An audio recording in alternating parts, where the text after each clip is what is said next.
The Hitler Book. The secret dossier prepared for Stalin from the interrogations of Hitler's personal aides. Edited by Henrik Eberle and Matthias Uhl. Translated from German by Giles MacDonough. Narrated by Michael Prichard. Copyright 2005 by Henrik Eberle. This audiobook is published by arrangement with Public Affairs, a member of the Perseus Books Group, and was produced in the year 2006 by Tantor Media, Incorporated, which holds the copyright thereto. Foreword by Richard Overy. Despite everything that is now known about Adolf Hitler and Joseph Stalin, there remains an intriguing gap in their history.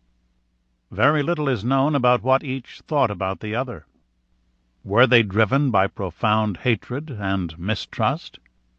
By a secret admiration, an unspoken regard for the historical giant whose public power each was committed to vilifying? What would have happened if Hitler had captured Stalin in Moscow in October 1941 as German troops pushed into the outer suburbs of the city? Or if Stalin had succeeded in taking Hitler alive inside his bunker in the last days of the war?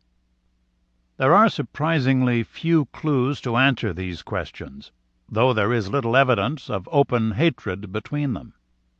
Stalin admired the Germans generally, not only because of the technical and administrative competence they displayed, which was borrowed widely by the Soviet Union in the 1920s in the form of advanced technology and engineering and planning advice, but because Germany gave the world such men as Marx and Engels.